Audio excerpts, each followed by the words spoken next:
আসসালামু আলাইকুম সবাইকে বেসিক সায়েন্সে আন্তরিক শুভেচ্ছা ও স্বাগতম। তোমরা যারা মাদ্রাসার অষ্টম এবং নবম শ্রেণীতে কিছুদিন আগে বার্ষিক পরীক্ষা দিলা, তোমাদের রেজাল্ট হয়তো সামনেই দেবে এবং কিছুদিন পরেই তোমরা নবম এবং দশম শ্রেণীতে চলে যাবা। তো আজকের ভিডিওটা তোমাদের জন্যই। তোমরা এতদিন নতুন কারিকুলামে পড়ালেখা করছো, তোমরা জানো ওই কারিকুলামটা কী হয়েছে, বাতিল। তোমাদের যে বইগুলো দেওয়া হবে এই 2025 সালে, সেটা হলো 2012 থেকে 23 যে কারিকুলামটা ছিল ওই কারিকুলামের বই। তার মানে পুরাতন বইয়ের মাধ্যমেও তোমরা চাইলে পড়ালেখা করতে পারো।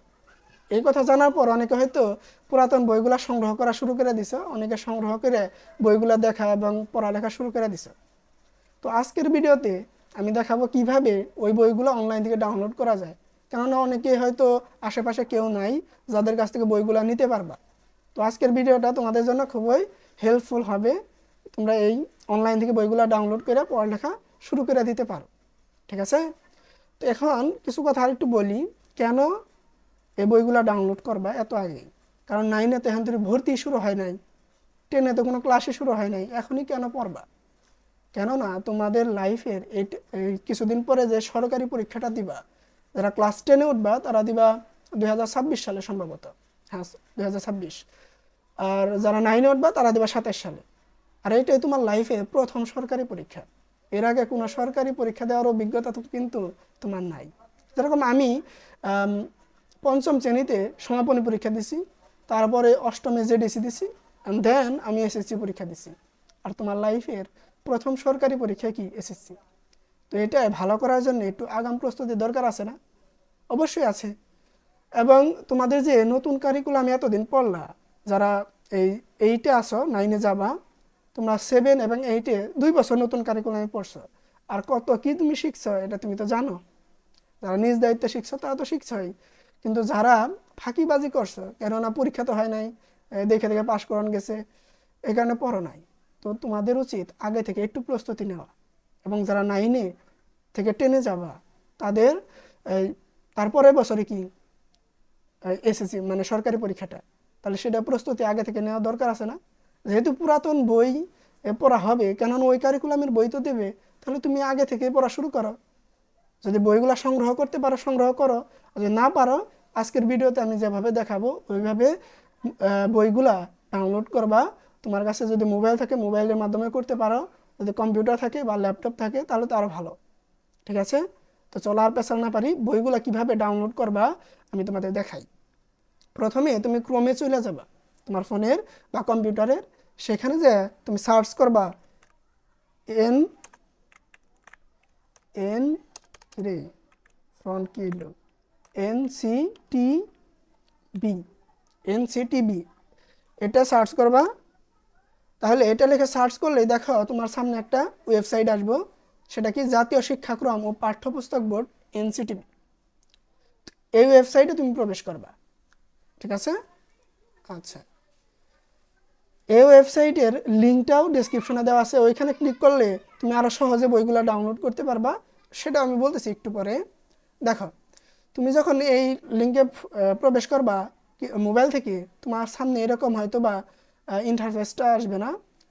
তোমার দেখো একটা স্ক্রিনশট এই সাইটে দিয়ে রাখছি, ওই রকম আসবে। সেখানে লেখা থাকবে তোমাদের মেনু নির্বাচন। তো ওই মেনু নির্বাচনে ক্লিক করো। ওইটাতে ক্লিক করলেই দেখবা এই এনসিটিভি সম্পর্কে শিক্ষাক্রম পাঠ্যপুস্তক এগুলা অপশনগুলো আসছে। তুমি সেখান থেকে পাঠ্যপুস্তকে ক্লিক করো। ওকে, পাঠ্যপুস্তকে ক্লিক করলে দেখবা তার একটু নিচেই আর্কাইভ নামে আরেকটা অপশন আছে। যদি না পাও দেখো, না বোঝো দেখো একটা স্ক্রিনশট দিছি, ওইটা দেখো। তো ওই আর্কাইভ, ওইখানে তার নিচেই দেখো লেখা আছে 2023 শিক্ষাবর্ষের, এই যে 2023 শিক্ষাবর্ষের সকল স্তরের পাঠ্যপুস্তক, ঠিক আছে? পাইছো কি? ওইখানে ক্লিক করবা। ক্লিক করলে দেখো একটু স্ক্রল করে নিচে আসো, সেখানে দেখো এরকম একটা টেবিল আসছে যে 2023 শিক্ষাবর্ষের সকল স্তরের পাঠ্যপুস্তক। ওকে, ওইখান থেকে তুমি মাধ্যমিক স্তর এটাতে ক্লিক করবা। কোনটা ক্লিক করলাম দেখছো কি? এই যে এটা মাধ্যমিক স্তর, এটা। ওকে, এটা ক্লিক করলেই তারপরে দেখো এই যেরকম একটা টেবিলের মতো আসবে, একটু নিচেই স্ক্রল করো, দেখো 2023 শিক্ষাবর্ষে মাধ্যমিক ও উচ্চ মাধ্যমিক স্তরের সকল পাঠ্যপুস্তকের তালিকা। এখানে 5টা কলাম আসছে, যে মাধ্যমিক, দাখিল ভোকেশনাল, এসএসসি ভোকেশনাল, উচ্চ মাধ্যমিক। তুমি যেহেতু মাদ্রাসায় পড়ো, তুমি ক্লিক করবা দাখিলে।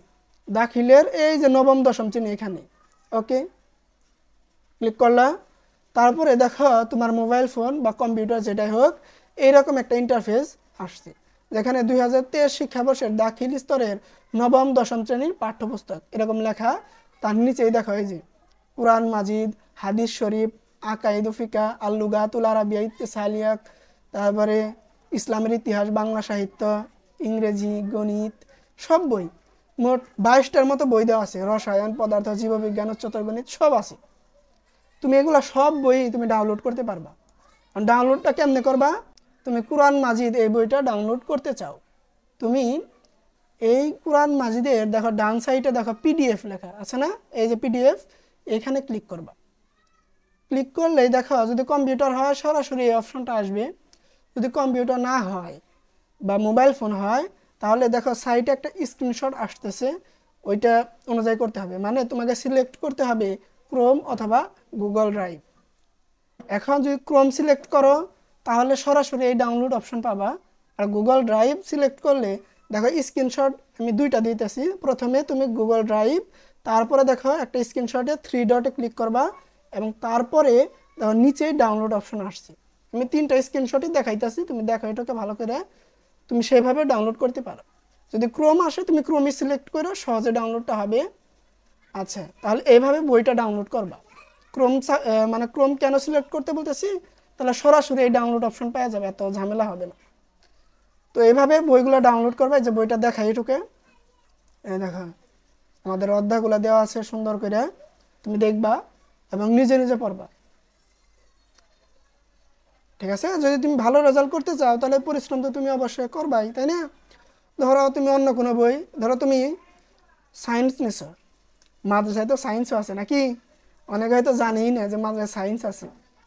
আর এই সায়েন্সের বইগুলো যেরকম এই যে 19 নম্বর উচ্চতর গণিত, পদার্থ, রসায়ন, জীববিজ্ঞান, এগুলা কিন্তু ওই স্কুলে যে বইগুলো পড়ে গণিত বিজ্ঞান সেম। কিন্তু তুমি যদি ওই বইগুলো নিতে পারো, মানে স্কুলে পড়া কারো কাছ থেকে যদি পদার্থ, রসায়ন, জীববিজ্ঞান, উচ্চতর গণিত নাও, ওই বইগুলোও কিন্তু সেম, 100% সেম, কোনো পার্থক্য নেই। মানে কারিকুলাম সেম এই বিজ্ঞানের ক্ষেত্রে। তুমি তাহলে ওইভাবে করতে পারো যদি সুযোগ থাকে। যদি না হয় তাহলে তুমি ডাউনলোড করো। ধরো আমি দেখাই যে উচ্চতর গণিত, পিডিএফে ক্লিক করলাম, আচ্ছা এই যে বইটা এসে গেল। তারপরে যেখানে ডাউনলোডে ক্লিক করবা। আর মোবাইলে হইলে কি করবা, ওই যে ক্রোম সিলেক্ট করবা, তারপরে এই অপশন ডাউনলোড করে ফেলাবা। আচ্ছা, তো বই কিভাবে ডাউনলোড করতে হবে তোমরা আশা করি বুঝে গেছো। তো তোমার বইগুলো ডাউনলোড হয়ে গেল, এখন নিজে নিজে পড়ালেখা শুরু করো। তুমি যে যারা 9-এ পড়ো, তোমরা তো জানোই তুমি কোন বিভাগের ভর্তি হবা, ওই বিভাগের বইগুলো ডাউনলোড করো। যদি আর্টস নেওয়া থাকো তাহলে দেখো আর্টসের বইগুলো ডাউনলোড করো, এই যে আর্টসের বই আছে এখানে। তুমি যদি সায়েন্স নিতে যাও সায়েন্সের বইগুলো ডাউনলোড করো, করে পড়ালেখা শুরু করো। এবং ওই অধ্যায় রিলেটেড, মানে ধরো তুমি, আচ্ছা একটা দেখাই তোমারে কিভাবে পড়াটা শুরু করবা। ধরো তুমি জীববিজ্ঞানে কোনো একটা অধ্যায় শিখতে চাও, আচ্ছা তুমি জীববিজ্ঞানে এই যে পাঠসূচি, আচ্ছা সূচিপত্রে যাবা। সূচিপত্রে যায় ধরো তুমি জীবনের পাঠ বা দ্বিতীয় অধ্যায় জীব, কোষ এবং টিস্যু শিখতে চাও, তুমি কি করবা, ইউটিউবে যা এই অধ্যায়ের সার্চ করবা, এই অধ্যায়ের নাম লিখে সার্চ করবা, তাহলেই দেখবা এই অধ্যায়ের যে ভিডিওগুলো আছে সিরিয়ালি আসতেছে। যে কোনো একটা ভালো সারের ভিডিও যেটা তোমার ভালো লাগে দেখবা এবং সাথে বইটা নিজে পড়বা, তাহলে অধ্যায়গুলো শিখতে পারবে। এইভাবে প্রত্যেকটা অধ্যায় নাম ইউটিউবে সার্চ করে পড়া বের করে এখন থেকে পড়া শুরু করবা।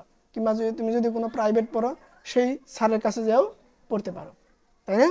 আচ্ছা, তাহলে পড়ালেখা শুরু করো যদি ভালো রেজাল্ট করার ইচ্ছা থাকে। তো তোমাদের বই ডাউনলোড করা শেষ। তো অনেকের আবার সমস্যা কি জানো, এই ডাউনলোড করা বই মোবাইল ফোনে কোথায় যায় যে থাকে খুঁজে পাই না। তো এই পিডিএফ ফাইল এগুলা তোমার ফোনের ফাইল ম্যানেজার নামের একটা সফটওয়্যার আছে, ওই সফটওয়্যারে প্রবেশ করবা, আর সেখানে দেখবা ডকুমেন্টস এটা লেখা আছে, ওইটায় ক্লিক করলেই তুমি দেখবা তুমি এই পর্যন্ত জীবনে যত পিডিএফ ডাউনলোড করছো তোমার ফোনে সব ওইখানে আছে। তো ওইখানেই তোমার বইগুলো ডাউনলোড হয়ে যাবে, ওইখান থেকে তুমি তোমার নির্দিষ্ট বই খুঁজে পড়বা। ওকে। এরপরেও যদি বই ডাউনলোড করতে কোনো সমস্যা হয় তাহলে ডেসক্রিপশনে দেখবা একটা হোয়াটসঅ্যাপ গ্রুপের লিঙ্ক দেওয়া আছে, ওইখানে জয়েন হবা, ঠিক আছে। এবং ওখানে যা প্রশ্ন করবা যে কোনো সমস্যা থাকলে এই সমস্যা আমার, তাহলে আমি চেষ্টা করবো তোমার সমস্যাগুলো সমাধান করে দেওয়ার। ওকে, ঠিক আছে। আল্লাহ হাফেজ, বাই।